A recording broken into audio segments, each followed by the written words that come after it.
up, Daddy Gang? It is your founding father, Alex Cooper, with Call Her Daddy. Ellen Pompeo, welcome to Call Her Daddy. Thank you so much for having me. I was just saying this to someone before you got here. I have interviewed so many people in my career now. Hands down, I have never gotten starstruck. I'm a little starstruck right now. I am a huge fan. Huge. Thank you so much. I'm a fan of yours too. Thank you. What you're doing. Your daughter is here today. She is. She is in the Daddy Gang. You have to just like lightly tell the story of how this came to be, because I love her right now. I'm like, you are an OG. Thank you for getting your mom on the show right now. Tell us everything. Okay, so I was driving, and sometimes, she's in the car and I'll have her look at my messages when they come through because I can't look when I'm driving. So she says, oh, you got an email from Lead, my publicist, and Mom, you got invited on Call Her Daddy. And I was like, I did? And she said, yeah. And I said, well, I can't do that because the Daddy Gang doesn't know who I am because I'm like 105. And, and so she was like, Mom, are you kidding me right now? First of all, Alex follows you on Instagram, Mom. She's a fan. She watches Grey's Anatomy. She loves you. You're doing this. And of course, like every mother with a 15-year-old, whatever they say, I do. So I was like, oh, really? She follows me? That's so cool. I'm cool. I felt so cool. So I was like, let's do it. And she was like, I'm responding to your publicist and I'm letting them know. And so she did. And then they said, Stella, you're hired. Stella walks in here and her confidence, she literally just said to me right before, she's like, I responded to the publicist. I told her we're doing it. I'm like, you are such a mini of your mom. That is like, her energy was amazing. I'm so grateful to her. I'm so happy we're here. Okay, are you a strict parent, or like, what's the vibe? Are they sneaking out? Are they not sneaking out? How's it going? They are not sneaking out. Okay. I will break their fingers. I am very strict. I'm super intense. I'm a Scorpio. How would you describe yourself in 3 words? I think bossy, empathetic, and passionate. You grew up outside of Boston, right? I did. Do you still have any of that Boston accent? Can you bring it back? Wait, are you kidding me? You can't hear it? No. Have you ever spent any time in Boston? Yes, I went to college there. My mom's from Boston. Stop it. Lowell. Where is she from? Lowell. Yes. Wait, where did you go to college? Boston University. Good for you. So park the car in Harvard Yard. Park the car. I didn't go to university. I was working at fucking Dunkin' Donuts, hon. I love that for you. Yes, I have. And my husband's from Boston also. So yeah. Okay. So I'm constantly trying to not sound like I have a Boston accent. Okay. But if you needed to, you could pull it out. Oh, I always feel like it's there. I hear it, but you may not hear it as much, but I could pull it out in 2 seconds. Okay. Yes. Maybe it will come out today. Who is the most famous person in your phone? Ooh, that's a good question. DiCaprio? The way you just said that. Even like just like not even like you're not even sure. You're like, maybe DiCaprio? I mean, he's pretty iconic. Just a little bit. Yeah. But his dad is in my phone too. And listen, the man, the myth, the legend, George is where Leo came from. So in my opinion, no diss to Leo. He knows I love him. But George is the real OG. Oh my God, hearing you say the name George just literally brought me back to like season 1, 2, 3, 4. Okay, we're gonna get there. Your fans are obviously so diehard, and by fans I mean me literally sitting in front of you right now. What is the craziest fan interaction you've ever had? I don't think I've had like any really crazy, inappropriate ones. Yeah, but they're all pretty impressive when they say, I'm a pediatric oncologist because of you, or I'm a pediatric neurosurgeon because of you. There's a lot of people that have gone into medical careers, which, pediatric oncology. I mean, are you kidding me? That's like, how do you do that every day? No. If that's truly God's work. Truly. So I think I've never gotten any weirdos. No, more like inspiring. Yeah. Do people see you on the street and call you Meredith? All the time. Yeah. Not so much in LA. I think LA, everyone's used to actors. It's more other places. What is the wildest rumor you've ever heard about yourself? Oh, that's super easy. There was like this ridiculous, like I had 6 toes or some shit like that. It was like, yo, tabloids used to be so crazy. What? Listen, you ladies have it easy because back before the phones and Instagram and TikTok and all this new media, there used to be tabloids. There was 50 of them, and they would just write the craziest shit. And that was one of the craziest things, that like I had 6 toes, which I actually have 10 toes, but I think they meant I had 6 toes on one foot. Yeah. Okay, obviously Grey's Anatomy is everyone's go-to comfort show. What is yours? Ooh. Well, so I think Love Island right now. US or UK? It's US. US. But they're on an island, not in the United States. Yeah, but they're like, it's either the US version or the UK version. Oh, okay, okay. Yeah, you're US. Yes. You like Love Island. Well, I watch it with Stella. Listen, I'm very critical. I talk a lot of shit while I'm watching Love Island. I talk mad shit. No one talks more shit than me watching Love Island. But I do watch it. It's like me and Stell's. It's what we do. It's your thing. Yeah, it's our thing. It's like you got to be dedicated. There's so many episodes. It's like before you know it, you've like missed on 6 episodes because like a bunch come out every single day when it starts going out. Like, do you watch them in bulk? No, like how do they film so many? Yeah, like there's like 47 episodes. Now I've only ever watched, I think, 1 season. Okay, right? yes. Yeah. Serena and Cordell. Oh, that's my shout season. out. Those are my peeps. Love them. Literally want to get invited to their wedding. They're so adorable. But yeah, like 47 episodes. What? How do you film 47 episodes? It literally must just be like 2-hour blocks of a 14-hour day. It's so entertaining. I also was addicted. I interviewed Leah and Rob from that season, and it was just like the biggest thing ever. I'm like, Love Island, people go hard, but clearly we know because you're sitting right here. Okay, growing up, my mom and I had a ritual. We would eat dinner together. We would turn on Grey's. We would watch until our eyes hurt, and then we would force ourselves to go to bed. How does it make you feel knowing the way that show has just like impacted so many people's lives, whether it's bringing people together, keeping people comforted when they are lonely and they're alone, whether it's inspired them to go get a job in that field? Like, how does it make you feel? I think it sort of justifies for me, why I've done it for so long. Because, as an actor, you say you want to touch people and you want to move people, right? And I think everybody wants to be impactful in their life. Everybody wants to be seen, heard, and have an impact and sort of leave this planet feeling like I did something worthwhile. And I think if I've been a part of something that brings people together, then, that sort of legitimizes it for me. Because as an artist, it isn't the most normal path, right? All actors, you want to chase the trophies. You want to chase being relevant. You want to chase the new sexy, hot, shiny thing and work with this director and that director. And I didn't choose that for several reasons. But the fact that I didn't, it's always in the back of your mind, like what would have happened if I didn't do this? Much later on, you sort of feel you understand it now. I mean, I've had a really full home life as an actor, which is something that I probably wouldn't have normally been able to do if I had taken a different, more creative path. But it makes, to answer your question, it makes me feel like I've really done something, as commercial as it is and perhaps as uncreative as it may be for my field. Mm-hmm. I've touched a lot of people and moved a lot of people and inspired a lot of people. And that's more than a lot of people in this business can say. And I think what you've done, every single person watching this is going to be like, oh, she's the fucking best. She's the fucking best. She has been there on my TV since I can remember, and I love her. And I think in some capacity, it's interesting to look at actors and it's like, is it for your own ego?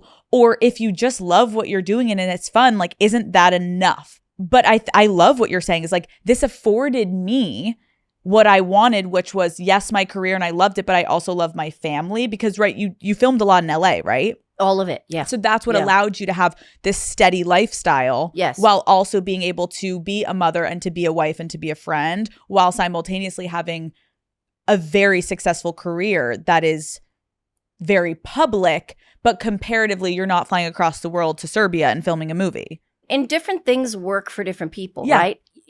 At a certain point, I had a choice to sort of finish my contract or stay. And at the age I was like, oh, well, I'll be 40 when my first contract is up. I better resign and take this money because, they offer you, if you resign, we'll give you this giant raise. So I thought back then, 20 years ago, 40, women at 40, it's over. That's a wrap, honey. So I was like, oh, I better sign and I better do this because this is the most money I'm ever going to make and the most opportunity I'm ever going to get. And women in this industry are so incredible because look at how far we've come and every little bit matters, right? But we all collectively push this giant boulder up a hill and we've gotten it to a really good place where here I am at 55 years old. I just turned 55 last month, and I'm getting a whole second chapter here after this with this new show. So I think that, it's different for different people. And also being raised in Boston and growing up the way I grew up, which was pretty intense. For me, I became aware at a very early age that people with money had power. And I didn't have any power as a young woman. Mm-hmm. And I didn't like the way that felt. And I think part of that is just my personality. It's not all your environment. It's part of it is just my personality. And I would watch people that all men, who had a lot of money and a lot of power. I looked up to them and thought they were incredibly cool. And they were all really bad guys. They were all mafia guys and really bad people. Super nice to me, just like Goodfellas. They were great to all of us. But really, they weren't probably the best guys. And I know that now. But they were the ones who had all the power, and their wives and girlfriends wore fur coats, and people, literally the sea parted when they walked through, and they just had this command. And that to me was like, they had it. They had stature, they had money, they had power. So I equated money with power very early on. And as a woman, I'm sure you know how freeing it feels to have financial independence, because you don't have to be with any man you don't want to be with. You get to choose what man you want to be with because you want to be with him. And the day you decide you didn't want to be with him, if that were to ever happen, which it won't, you can walk out the door. I mean, for women, financial freedom is true independence. And those little patriarchal bitches that, are shivering in their panties right now because I just cannot. To be financially independent to me is what makes me the happiest, me feel the most free. I don't ever have to do anything I don't want to do. I love you saying that, because I do think there is a feeling for women where when you don't have the money, you still think, well, is it the money, or do I need to be close to a powerful man? And it's hard to separate. But once you get there, you're like, oh, I don't need fucking jack shit. Get away from me. But it takes you climbing the ladder and interacting with the patriarchy and the misogyny and experiencing it all to now be sitting where you're saying, like, you're sitting here and just being like, I'm good. Wait, but hold up. Yep. I'm not even mad at you have to be next to a powerful man. Go ahead, get next to him and use him to level up. Just step right on him and just level up. Don't stay under him. If you do what you have to do, girl, use him, get right next to him, pick his pockets and keep it moving. It's okay. And I'm not mad at any, woman who does whatever she can to get where she needs to go. I agree. Just get there and keep it moving. Don't be in an apron cutting his meat, honey. Period. Call Her Daddy is brought to you by T-Mobile. When it's time for a big juicy gossip session with one of my friends, I need a reliable way to get all the tea. And by tea, I mean T-Mobile, okay? Having more 5G coverage means getting 5G signal more often. And as someone who is constantly on the go, it is so nice to have a reliable network that I can count on. Being a T-Mobile customer also means that I have access to a ton of perks like concert tickets, skipping lines at events, and free in-flight Wi-Fi so I can keep posting from the sky. That free in-flight Wi-Fi has been key lately because we're trying to find my best friend Lauren a man on every flight we take, and I have to keep the Daddy Gang updated live with our progress. T-Mobile also has VIP Club Magenta lounges that offer free drinks for T-Mobile customers, and you guys know I can't say no to a free dirty martini. So, Daddy Gang, kick your old carrier to the curb. It is time to block their number. Then go and hit up T-Mobile when you're ready to really be taken care of. Check out the VIP treatment at tmobile.com/benefits. Let's go back for a second to your agent first told you about Grey's. You weren't really into it. What were your hesitations about doing the show to begin with? And where were you at your career and financially when you were trying to make this decision? Should I take Grey's Anatomy and should I not? I was broke.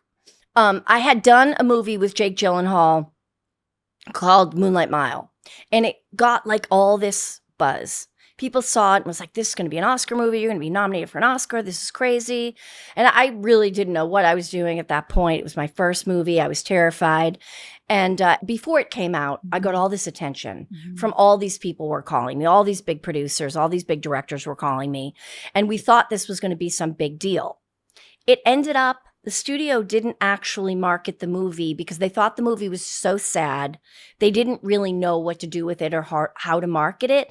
So they built it all up in my mind and were like, this performance is incredible and this is going to happen and that's going to happen. And CAA came around and the publicists and the lawyers and everybody comes around. And then the movie came out and kind of like, it was in 5 theaters. So it was like, wait, what? And then I chugged along. I was trying to be in good movies with great directors, but they were only really small parts. So I kept doing those. I kept getting like sort of cut out of those.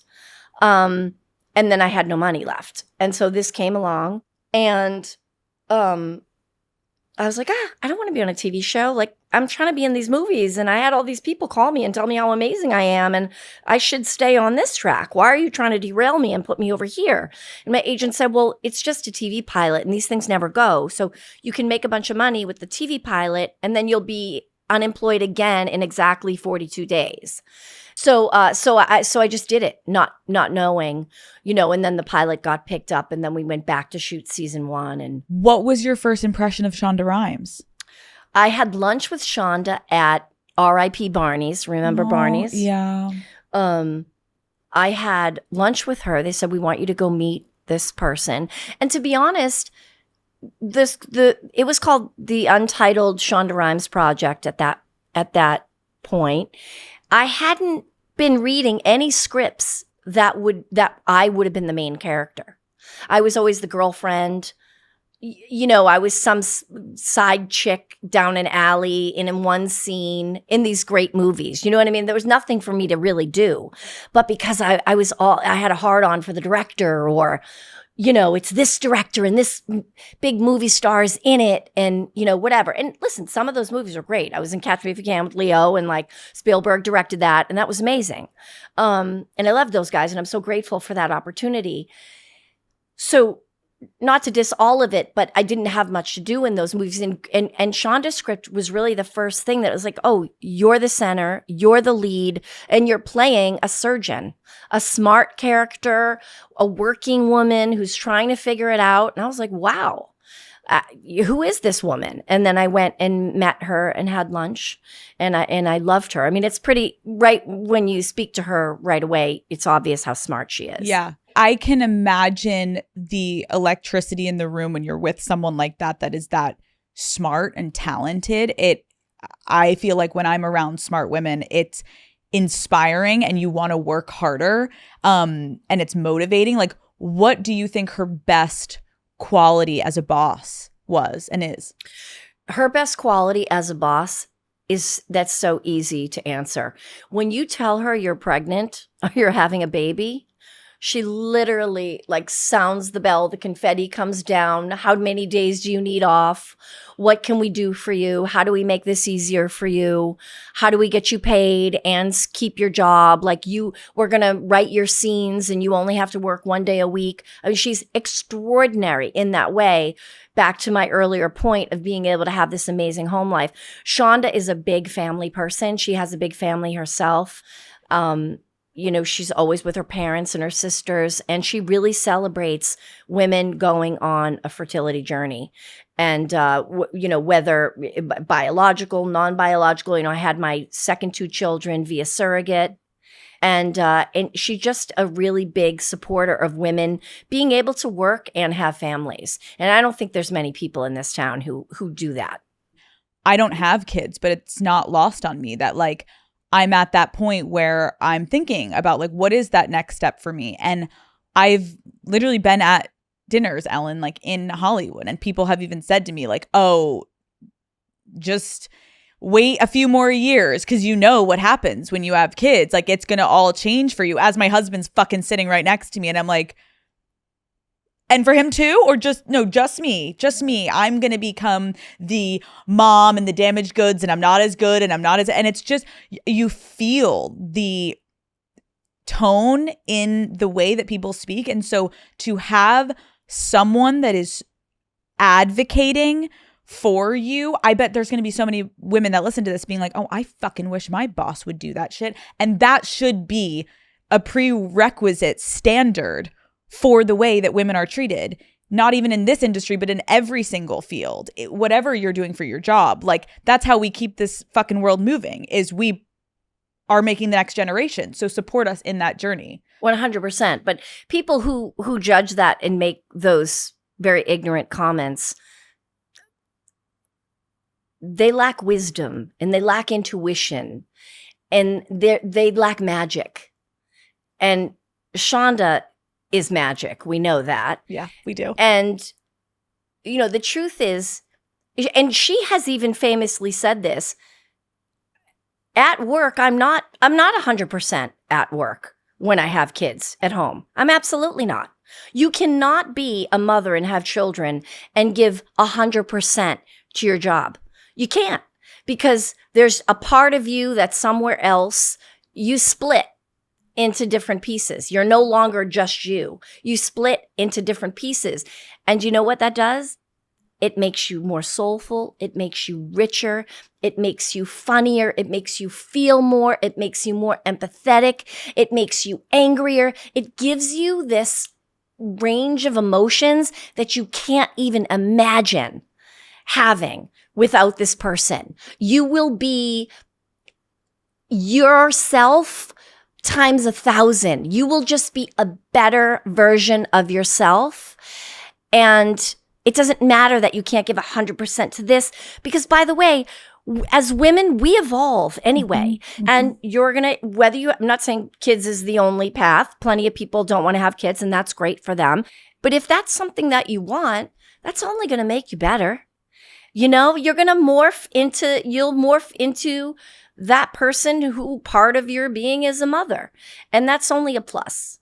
Thank you for sharing that, because like I needed to hear that. So I can imagine there's a lot of people listening being like, yes, Ellen, thank you. Like, can I ask, did you have any, not hesitations, but how did you feel about your career and having your first child? And were you this confident at that point? I definitely wasn't this confident, but it was more of my husband really wanted to have a child. It wasn't really because I had a complicated sort of sad childhood. Childhood to me, I didn't have any sort of fond memories of children, and I didn't feel any maternal anything really, because I didn't have a mother. Or I had one, but she passed away. Okay. I was going to say, do you mind me asking just a little bit about your childhood? She passed away of an accidental overdose when I was 4. But so I don't have all these fond memories of childhood and dying to be a mother and all of that. Was really my husband who said, I really want to have a daughter and I want to name her Stella. And I was like, I don't know, you kind of should have asked me this before we got married, because I don't know what I honestly, I've worked since, 14 years old. I love working, and I didn't really ever think about it. I just loved working every day, loved going to work. And he was like, you really don't want to have a kid? And I was like, huh? No. And then he was like, just one? And I was like, no. And I was like, oh, okay. And then I started having, he forced me to sort of think about it more seriously. And then I thought, you think all the things, like, what if I have a kid and then I don't like it? Like, you can't send it back. Like, what happens? And then I'm like, but a lot of people have kids and they're like obsessed with them. So like, maybe something happens and maybe they really do like them. And then I thought, well, I'm 38 years old, and if I don't do it, I won't ever be able to. And then if I don't really like the kid or like being a mother, I'll just have the one. Right? I was like, I don't have to do it again, and I'll just deal with the one. Right. So we did it. And then of course, my heart broke open, and it changed my life forever. And I evolved into a completely different person. And I would say I'm so much better for having had children. Wow. It's inspiring you talking about it, because I know there's mothers that listen to this. There's people that don't want kids. There's people that do want kids. But just the way that you can tell you are so filled up by the decision you made. And obviously you didn't stop at one. So clearly you liked it. Yes. Hi, Stella, listening over there. No, it's beautiful. It's really beautiful. And I appreciate you sharing that, because I think a lot of what I've talked about on my show is there's so much of what we decide from our childhood, and so much of our childhood impacts us, but it doesn't define us. But you have to decide where you want to start carving your own path. And it doesn't mean that you're not going to take the things that happened to you from childhood, and then whether you change things that you didn't like or you want to bring things forward that you liked. But like, a lot of creating your own family is because of what you went through. And it's beautiful to hear you talk about how like you and your husband came to this decision, and it wasn't something that you were at the forefront of your brain. I think as career-driven women, it can be hard to feel like, well, I'm going to put a pause on, and then hearing from you, you're like, I didn't really need to pause. Look at you. You're like, you're doing it all, and you can do it all. And I think that is inspiring. I'm going to ask you some questions, Grey's questions, and you're going to tell me first thing that comes to mind. Okay. Which character's death hit you the hardest? George O'Malley. It has to be. 007. That moment where he wrote, ugh, on your palm. I mean, the writing. Yeah. I'm like, you just killed me. Like, you just stabbed me in the heart. How dare you? Yeah. Holy shit. Okay, I agree. Which scene was the most emotional to film? That was a pretty emotional one, but I would have to say, I think Sandra Oh's last day was really emotional for me. I can speak for myself. I won't speak for her, but for me, it was really emotional, because I really, like, she was such a loss, because she's so immensely talented, and I really didn't think the show could go on without her. And I was okay with that, but it literally felt like half of the show just leaving. Yeah, it felt like a piece was going to always be missing. And I felt like when obviously anyone from the core left, it felt wrong. But that, because she was your person and you were her person on the show, it was like, I think even back to the way that you guys, the writing of that, like, you're my person. And I feel like that has transcended the show in a way, because in my life, I have my person, and her name is Lauren, and she's my best friend. But it's more than a best friend. And I think that word has kind of seeped into people's lives, where you really start to think, like, there's that iconic scene at the bar when she's, pregnant and she's going through it, and she's gonna like not choose to keep the baby. And it's such this beautiful moment of this like feminine energy between these two human beings of just this bond that is this unsaid thing. Like we will trudge through the shit for each other. And it was very inspiring to me at a young age. And now I always use that term. And it mostly comes up when I'm going through the really hard shit in life. And I always go to my person when I need her. So thank you for bringing that to life. Also, for me, emotional when Izzy and Denny Duquette and everyone's walking down the stairs. Oh, yes, of course. That I mean, listen, the brilliance of Shonda. There's been a lot of moments. How many moments? But all of those feminist moments, right? Christina Yang talking about abortion on network primetime television, saying that the woman is the most important relationship in your life, not the man. I mean, she really is a feminist trailblazer in terms of like what we see on the screen on primetime television. She changed the game for sure. Without a doubt. The grossest prop you've ever had to work with? Oh my God, definitely real organs, real body parts. Yeah, it's gross. It's really gross. We stopped using them, in the later seasons, but in the beginning we used to use, real bowel, real intestine, like bovine cow intestine, cow heart, cow liver, cow brain. It's all really gross. Oh, you've gone through it. Yeah. Okay, which Meredith Grey line is most often quoted back to you? Pick me, choose me, love me. That's iconic too. More than iconic. Katie Heigl didn't even know that Pick Me Girl came from that. I was like, girl. Dude. We're legends.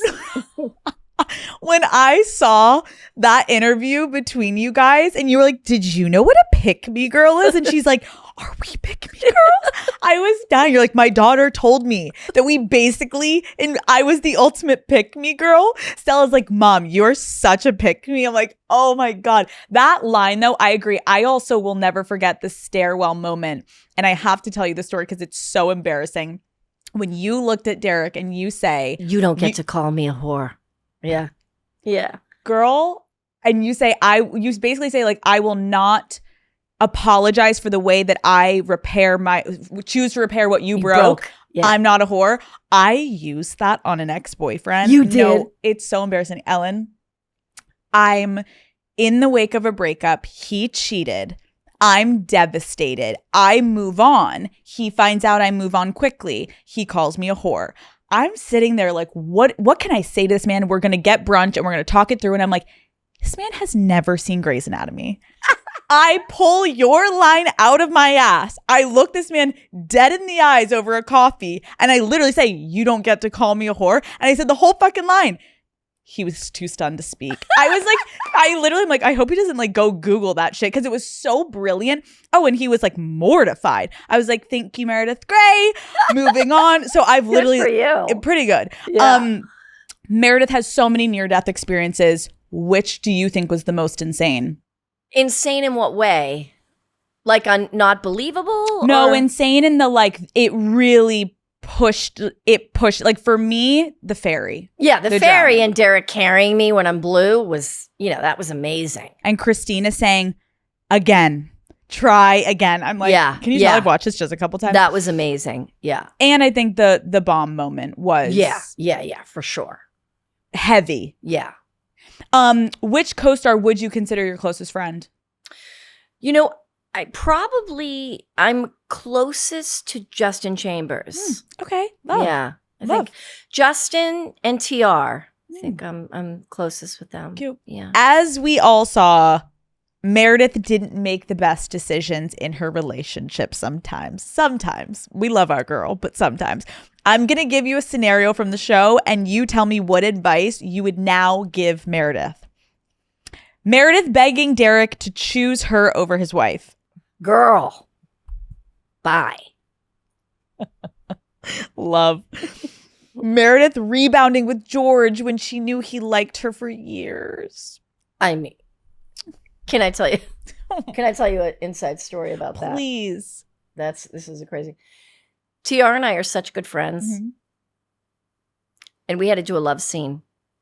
And we were both crying. We cried. And the scene was so uncomfortable and awkward And he didn't want to do that. I didn't want to do it. And when we filmed it, it was so bad. And then the network said there was too much thrusting. In your worst nightmare to have to do it one time, we had to reshoot that shit. No. We had to reshoot it and do it twice. No. I mean, if you, by the way, I've never watched that scene. I've never seen it. But I don't know how it was shot or covered or what the end, how it was edited. But I'm full on in tears the whole entire scene. And those are real tears. Yeah. And there was a lot of stuff that I didn't want to do at the time. I didn't want to say, pick me, choose me, love me. You know, and to Shonda's credit, like she knew that was going to pop. I was like, why would I do this? Why would I beg? Why would I? And you know, you have to just suck it up and do it. And it ended up being, you know, the biggest thing ever, the most iconic things ever. Right. So I'm not always the best judge of, you know, what's going to, and it's not like I said it wasn't going to be good. I was just like, I don't want to do that. Yeah. And, you know, but so. That's so interesting. Thank you for the little tea there. Thank you. Okay. Meredith attempting to be friends with benefits with an ex like Derek. Listen, it depends on the situation. True. You know. You never know. Do what you need to do, girl. Kind of fair. Handle your business. Meredith dating a former patient. Was he hot? Who was it? Wasn't it Nick? Was his name Nick? Oh, Nick. Oh, Speedman's so hot. Yes. What? We're not questioning dating Speedman. I'm obsessed. I mean, not Speedman, Nick Marsh. Yeah. Speedman's happily married with 2 children, my good friend, but you know, daddy gang, he's hot. Love. Okay, and last one, Meredith building her future home out of candles to show Derek her commitment, even though he had a girlfriend, Rose. Wait, I built it? No, he did the candle No, house. you did. You stupid house. I shouldn't have done this. I'm so embarrassed. I don't want to be. And he comes in, remember? Yes. No, I don't even remember. Meredith built the house in candles. I thought he built the house in candles. No, you're like, I'm so embarrassing. This is so stupid. I shouldn't have done this. And then he's like, Meredith. And you're like, this is our living room. This is where we're going to have the kids. This is where and then he's like, I have to leave. I have to go tell Rose. Really? I love I'm telling you this. Oh my God. I didn't remember that that's what it was. You know what I remember from that scene? I remember the poor prop people having to light every single candle and like the wind blowing and blowing out half of them. And then me like. So good. There was like 17 of us trying to light all the candles. Okay. It's obviously such a big cast. Can you talk to me about like, how do you handle, because at the end of the day, this is your job. How did you handle when maybe you didn't vibe with certain people on set or you didn't get along with people like anyone does in a work environment? Like, how did you personally navigate those moments? Maybe not always the best. I think there's no real roadmap to do it one way. I think it depends on the circumstance. You know, not everybody's going to like you. And you have to be okay with that. I say that to Stella all the time. You know, you don't like everybody. I don't like everybody. So not everybody is going to like you. And that's sometimes hard, but it's just a fact of life. And you have to just swallow that pill that like you're not everybody's cup of tea. And so it's challenging. I think that, you know, sometimes I think what was hard for me on set for Grey's is I felt like because I did have a position of power that I could advocate for certain people sometimes and try to fight for people when they maybe didn't feel like they had enough power. And then to have that not be well received and people to like say like, I don't need you to like do that for me. I thought like, oh, yikes, so sorry. Like, you know, and I've learned so much, but what I've learned is every situation is different, you know? And then, you know, I've not always handled everything perfectly. Obviously, I've stuck my foot in my mouth more times than I can choose on the show and off it, you know, but all you can do is learn. And I think the thing about me is my intention is always good, but sometimes as a sort of strong person, and I'm a strong person because I've survived a lot and dealt with a lot. So I do have a tough exterior, sometimes that is misconstrued as something else because I am hard on the outside and I curse like a sailor and I'll literally start a fist fight in the middle of Rodeo Drive with someone who cuts me off. I will. Don't sleep. I will. But I'm also like super soft and chewy inside. And, so I'm a complex blend, I think. Aren't we all? I do want to talk a little bit more about that of you being the leading role, right? And the pressures that come with that. And can we talk about money? Yeah. Let's talk about money. Let's do it. Call Her Daddy is brought to you by Lululemon. Daddy gang, we all know that having a good workout fit makes the workout so much better. In my opinion, it is make or break. Okay, there is nothing worse than when you're trying to do squats in a pair of leggings that are slipping down, or even worse, they're see-through. Okay, this is why I'm so happy that I have the Lululemon Glow Up Tight. The fit, it's snug. I like it. It's above the hips, super stretchy through the legs. It's all working out and you feel secure and ready to crush a workout. So maybe you're hitting the gym. Maybe you're on a walk. Maybe you're on a walk with your dogs, aka me. The Glow Up Tight, it's sleek, it's smooth, and it's super comfortable. I have been wearing these tights literally everywhere. I have multiple pairs. I actually just wore this on a date night with Matt the other night. Threw on a little oversized sweater, felt gorgeous. When I look good, I feel good, and these tights give me that confidence. Don't hold back. Visit your local Lululemon store or shop online at lululemon.com to get your Glow Up Tights. Your $20 million salary was publicly shared to the world. How did you feel when that came out? Well, my manager at the time said something to me that literally hit me like a brick. He said, are you ready to be unpopular? I was like, what do you mean? And he was like, well, I just don't want you to think that everyone's going to go in and cheer for you and clap for you and bow to you and think you're the dopest thing ever. Because there's going to be a lot of people who are not happy for you. And that had never occurred to me. And I was like, oh, thanks for saying that to me. Mm-hmm. It did not occur to me. And you are so right.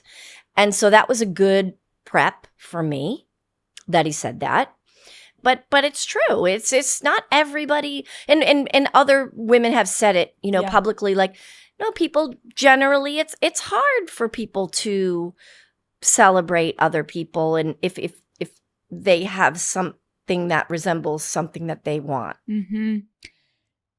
No, yeah, I feel very in simpatico with you on this, and I'm enjoying asking you this because I'm also like, I think probably also like enjoying any wisdom I can get because I think you deserved that. And do you? Thank you. But you don't prepare for, you're right, that feeling where you're so like, wow, holy shit. There's not a lot of women who have gotten to this point. Like, and in your head, you're celebrating like, I remember in my moment, it was less about in moments myself, more about like, I don't think I'm like ever going to get comfortable with the number being out there. Like my first contract was, I remember when the number got leaked and I was like, whoa, I'm so proud though that people know that it's there because it stands for so much, I thought in my mind. But then you get this wave of negativity that I say it all the time, and it is a definite statement that men just do not experience this level of scrutiny when it comes to money. You have Jeff Bezos and Elon and Trump and all of these men get to just fucking shit money in front of our faces, and everyone thinks it's hot and powerful, and they're so and then the minute we get any of it, even in the not even in the ballpark, we're just lightly getting a part of the conversation, it's like, oh, she doesn't deserve it. Either she's a bitch, she found a way to maneuver it because she's not worth that. And it's like, it's a lot. It's a lot. And it's patriarchy and it's misogyny. And that's what it is. When, sports players too. Sports players are celebrated for their contracts, crazy contracts. Not saying they're not worth it, but I mean, it's okay for them to celebrate it, and it's not okay. And I think what helps me is to really focus on to not sort of to take myself out of it and stop thinking about myself and what people think of me and just focus on what I do best, which is the work. Focus on the work and focus on when you make a lot of money as a woman, let's face it, you have power, right? So then how can I take that power and do good with it? How can I amplify someone else? How can I help someone else? How can I lift up someone else who doesn't sit in the position of privilege that I sit in? Fuck what people think of me. Who cares? You can't control that. What you can do is use your power for good. And there's a lot of women probably in your field, who would love a show on Unwell. Yeah. And who would thrive and would do anything to get on your network and be under your umbrella. They just need a chance. So who cares what people say about you? You just keep doing you and use your power to lift up other people, and your power wouldn't have been for nothing. Can you talk to me about what doubts you personally had to push through in the moments where you needed to essentially go in and advocate for yourself of what you're worth to get to that point in your career where you're like, I deserve this number or whatever it was, when you're sitting in those rooms with these people who are probably like, I don't know if you do. Can you talk to me about that? Well, yeah, sure. So I'm super lucky and I have a great team of lawyers and agents, right? And then here we go. Once again, Shonda Rhimes. Being a woman, I guess I'm conditioned to make sure that I'm not stepping on anybody's toes and I'm being polite, which I guess people maybe who know me wouldn't say, well, bitch, you are not polite. But anyway, I asked Shonda first. I said, just so you know, she doesn't really have much to do with that stuff. It's business affairs and whatever. But I said to her, I'm going to go in and ask for this much. Are you cool with that? Just because I don't want to be disrespectful to her, I don't want to come off crazy, and I want to let her know what moves I'm making because I do respect her. I am grateful to her, and I do want to make sure I'm moving in the right way, right? And she was like, "Yeah, no one's going to give it to you. You have to ask for it." And so once I got her blessing to go ahead and do what I wanted to do, then I said to my team, "I'm okay with that." And, necessarily the business people might say, you don't need to ask her permission. You don't need to do that. And then I say, yeah, but I want to. Because truth is, I wouldn't be here without her. So I always, back to my being raised in a mafia culture, I always want to pay respect to the people that deserve respect.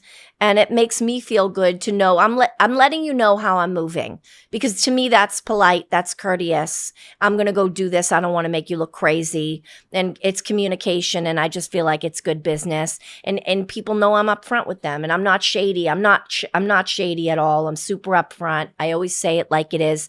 May not always land well, but like I'm transparent, I also think something that you said in that's really great advice for someone when they are going to advocate for themselves, and you are going to someone like Shonda, who's again also in a position of power. You, in your gut, you were doing it out of a respect. It wasn't because you're back against the wall. You're like, if she finds out, she'll be mad. It wasn't out of fear based. And I think a lot of times when you're going to make a business decision for yourself or a relationship decision, whatever it is, checking in with yourself to be like, why am I actually doing this? You went to Shonda because she had, whether it was stuck her neck out for you or you respected her and you had a great working relationship with her. Like that was between you and Shonda where you genuinely wanted to do it. You didn't have to do it, but it meant something to you in her relationship. You know what I mean? I believe in honor. Yeah. And the other thing I believe in is sort of, I don't want anything that I don't deserve. I don't want anything I don't deserve, and I don't want anything that I haven't worked for. And I'm happy to work for everything I have. And the CAA they print out a report, right? You Q rating or whatever it is, they spit it out and they let you know exactly how you move the needle. It's all in the data. You affect this many households. Your voice is recognizable to this many people. The median income in that household is this. They break it down. Yeah. You see exactly how much this network makes for the parent company. I see exactly how much Grey's Anatomy makes for ABC Disney. I get to see the number. And then, it's my face, it's my voice. I've done so much work promoting the show all over the world for the past 20 years. I am the, Disney princess of that franchise. So, I have this sort of data to back up. I know the show has generated this much money. I definitely deserve a percentage of that. And you can do the same. And that's what's challenging. And I've said this before, so I'm sorry if I sound redundant, but it is challenging for women to advocate themselves in different situations and jobs, because if you cannot quantify what your what you do contributes to the income of that company, it's harder to fight for yourself and say, I deserve this. Well, you deserve this based on what? It is easier to quantify what you're worth when you see a hard number. So I advocate for women always fighting for themselves, because most likely they are getting undervalued compared to what they're offering men. We know that. Also statistically, and women of color and Hispanic women and Asian women, we know all those numbers, so they're always undervalued. So all women should always push the envelope. All anyone can say is no. Such a good fucking point about I remember the first contract essentially I was in. I was so green. I was so new. I didn't know anything about bonus structure and download structure and all of that. And it was used against me. I was being lied to about what I should be getting to for a bonus. And so it was this like push and pull of begging for numbers. And I remember when I got into my next contract, that was something I had personally made sure my lawyers put in the contract, that every single data point that impacts this show and how much money it's making, I get to see. Because now I agree with you. It's like anyone out there can be out there saying we don't deserve it or whatever. I'm looking at the numbers. These people aren't just fucking giving out fresh cash and free cash for jack shit. It's like no one is giving out money these days easily. So it's like, you're right. I think especially if women, even if it's you're advocating for yourself to get the bi-quarterly check-ins and getting more like tangible information is power. And when people are trying to block you out of getting information, there is a reason for that. And the more that you can push to whatever field you're in, you got to try to go for it, because that's how you're going to have leverage. So, and you talking about the male-female thing, which is obvious. Obviously, you and your co-star Patrick Dempsey, I know you talked about in the past of just like, they kind of would use it as leverage in your negotiations. Like, what message did that send you of someone you're on camera with and you can't get the same? Well, listen, to be completely fair, the television game was so different then. And he had done like 13 pilots before me, right? That was my first pilot I had ever done. And back in those days, I don't know if they still do this or not. They had you had a quote. And with every TV pilot you did, you got your quote, which was whatever it was. So if you've done 13 TV pilots, and here we go, nothing personal to him, but just in general, only a man can have 13 failed TV pilots and their quote still keeps going up, right? But in all fairness, his quote was what it was. He was a bigger star than I was at that point. No one knew who I was. Everybody knew who he was. So he did deserve that money. I'm not saying he didn't deserve that money. It just, being that I was the namesake of the show, I deserved the same. Mm-hmm. And then that was harder to get. So I wasn't salty about him getting what he got. I was salty that they didn't value me as much as they valued him. And they never will. And that goes back to my earlier point of once you get to a certain level, you can advocate, for other women on your platform or in your job, in your workplace. If that you're getting this much and all the other women are well beneath you, you can't just be okay with that. You can't just be like, yes, I'm winning. Cool. Let's go. Yeah. No, you really do have a responsibility to look and see what everybody else is making and use your power to say, listen, I appreciate what I got. This is amazing, but I happened to notice this. And I'd really think that all the women deserve a bump. That's, I mean, even hearing you back to the first question I asked you about this, like when your agent said that, or your lawyer, I forget which one you said, which was so profound, of just being like, girl, no one is going to be that happy for you. How did you then just navigate the interpersonal dynamics on set of, yet again, knowing you deserved this, but there may be some awkwardness? Like, was it tough? It's like, again, yeah, I have some people-pleasing element that I think all of us have, right? Well, not everybody, but a lot of people. I definitely have it. And yeah, it's not easy because what you see is, you see the people. I was ready for it, right? Because he made that comment to me. So what I saw was people who didn't say anything. I got emails from all these people. I'm not going to name drop, but like I got a lot of emails that day when that story came out from, amazing people. People who were like, how'd you get my email? Congratulating me. And, but then the ones who are quiet, who don't say anything, and you see it and you're like, okay, but I don't know what to say. Don't hate the player, hate the game. Call Her Daddy is brought to you by Tinder. Dating app culture has gotten so complicated. I feel like every week I hear about a new app with new rules. It's time to just go back to our roots, you guys. Tinder is back, and it's easier than ever to put yourself out there. The OG dating app is here for whatever you're looking for: a partner, a date, just a booty call. I see you out there, and Tinder's got you covered. A new relationship starts on Tinder every 3 seconds. Every 3 seconds. You could have 3 boyfriends by now if you were swiping during this ad, okay? And if you do have 3 Tinder boyfriends right now, please report back to me. That sounds messy, and I want all the details.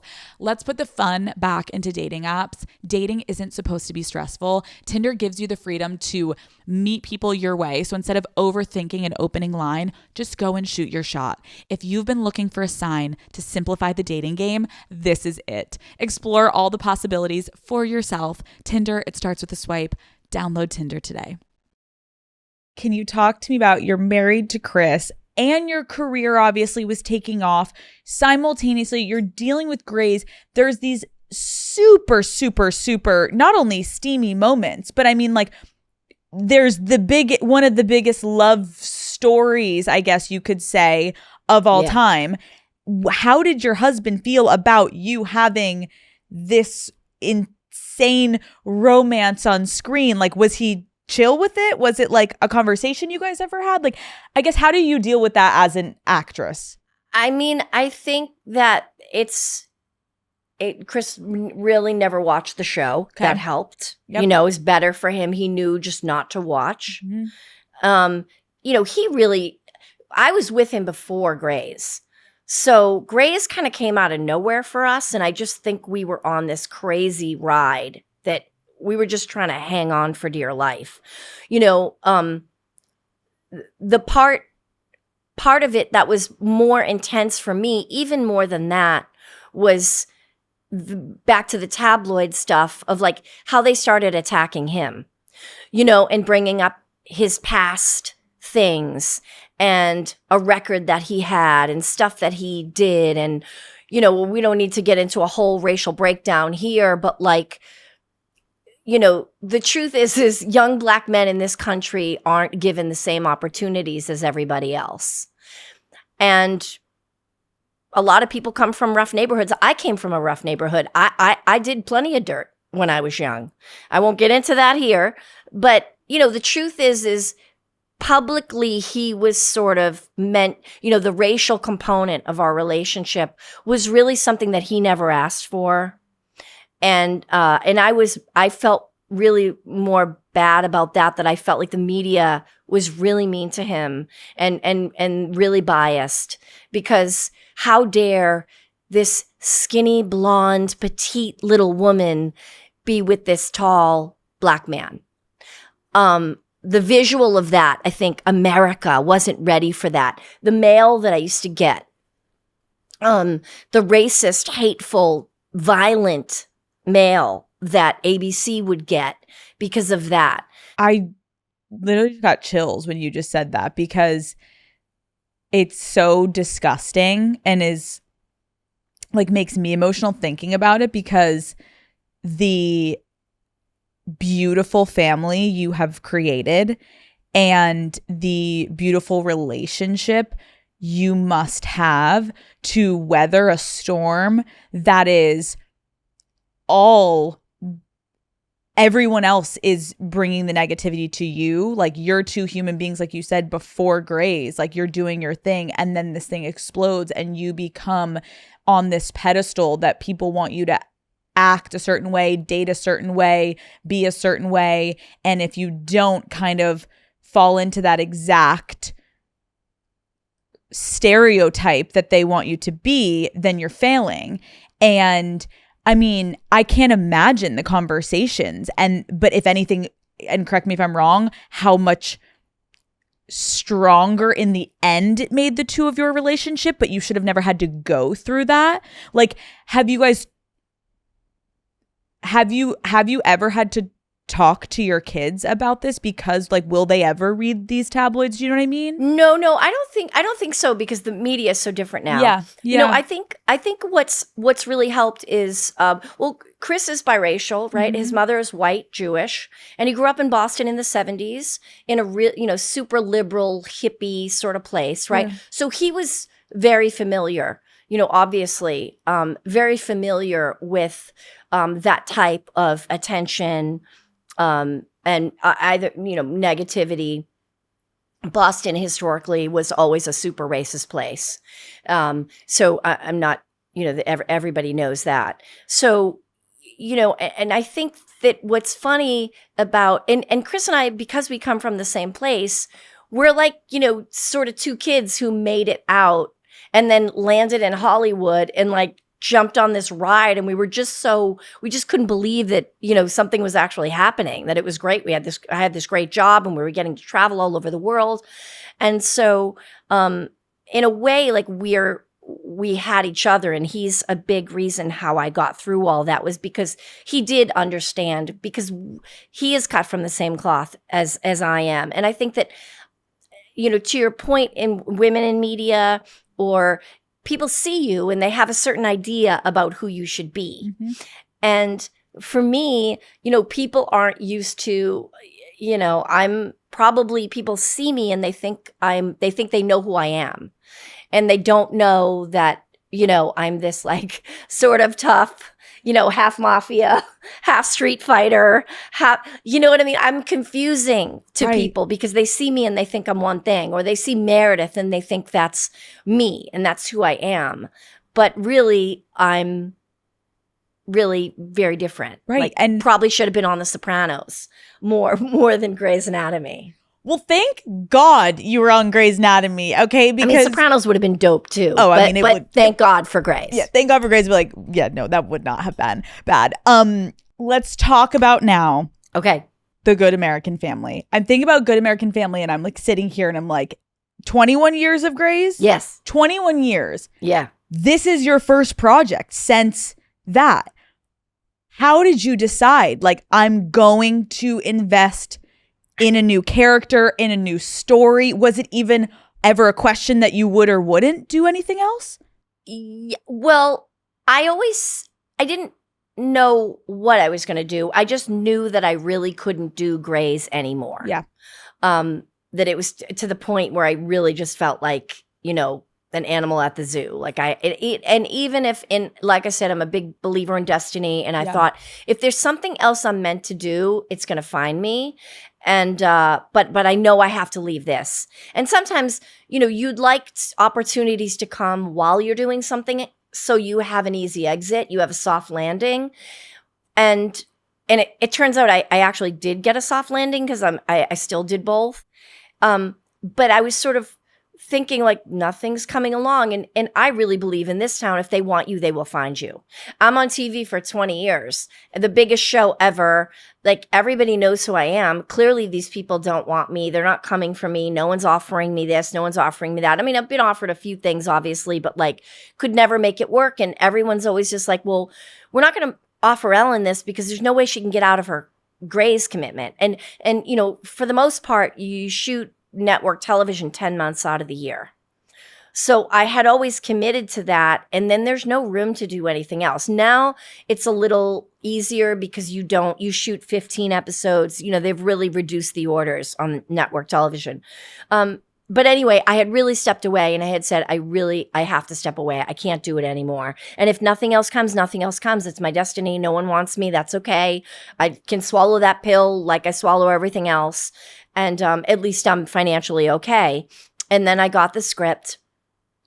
Which Laura Holstein, who's sitting outside, she, I think, brought it to me with my agent, and my agent said, and I said, why would we do this? How will we pull this off? This is kind of tricky stuff. This world, social media, TikTok, documentaries, cancel culture, all of it, it's all a lot. And this is tricky subject matter. And this looks like walking through a landmine. I don't know why we would do this.